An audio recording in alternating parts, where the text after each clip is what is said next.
Hey guys, Munnar ട്രിപ്പിന്റെ second പാർട്ടാണ് ഈ video.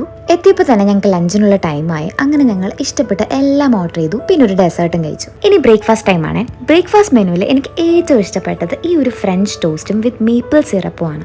അടിപൊളി ഐറ്റം ആയിരുന്നു. അതുകൊണ്ട് തന്നെ ഞാൻ 2 വട്ടം ഓർഡർ ചെയ്തു. ചേട്ടൻ്റെ ഫേവറേറ്റ് ഈ ബട്ടൂരയായിരുന്നു. പിന്നെ ആസ് യൂഷ്വൽ ഞങ്ങൾ വീഡിയോ ഷൂട്ട് ചെയ്യാൻ വേണ്ടി ഇറങ്ങി. ഈ കാണുന്നതാണ് നമ്മുടെ ലഞ്ച്. ഇതിൽ ഞാൻ ഓർഡർ ചെയ്തത് വൈറ്റ് സോസ് പാസ്തയാണ്. എൻ്റെ ഫേവറേറ്റ് ആണത്. എൻ്റെ ലൈഫിൽ ഞാൻ കഴിച്ചതിൽ വെച്ച് ഏറ്റവും അടിപൊളി പാസ്ത ഇതായിരുന്നു. ഞാൻ കഴിക്കുന്ന കാണുമ്പോൾ തന്നെ നിങ്ങൾക്ക് മനസ്സിലാവുന്നില്ലേ ഇതിൻ്റെ ടേസ്റ്റ് എങ്ങനെയാണെന്ന്. ഇത്രയും ടേസ്റ്റി ആയ ഫുഡ് ഉണ്ടാക്കിയ ഷെഫിനെ നമ്മൾ കാണണ്ടേ. ഈ പുള്ളിക്കാരനാണ് ഇവിടുത്തെ ഷെഫ്. ചിന്നക്കനാലുള്ള മൗണ്ടൻ ക്ലബ് എന്നാണ് ഈ റിസോർട്ടിന്റെ പേര്. നിങ്ങളുടെ സ്ട്രെസ്, വർക്ക് പ്രഷർ, അതിൽ നിന്നൊക്കെ ഒരു റിലീഫ് കിട്ടാൻ വേണ്ടി ഫാമിലി ആയിട്ട് ഇതുപോലെയൊക്കെ ടൈം സ്പെൻഡ് ചെയ്യുന്നത് അടിപൊളിയായിരിക്കും. നിങ്ങളുടെ മൈൻഡൊക്കെ ശരിക്കും റിലാക്സ്ഡ് ആവും. ഞങ്ങളൊരു തേഴ്സ്ഡേ ആയിരുന്നു വന്നത്. അതിനിടയ്ക്ക് സാറ്റർഡേ ആയി ഞങ്ങൾ തിരിച്ചു പോകാനുള്ള ടൈമുമായി. പിന്നെ മനസ്സില്ലാ മനസ്സോടെ ഞങ്ങൾ അവിടെ നിന്ന് തിരിച്ചു.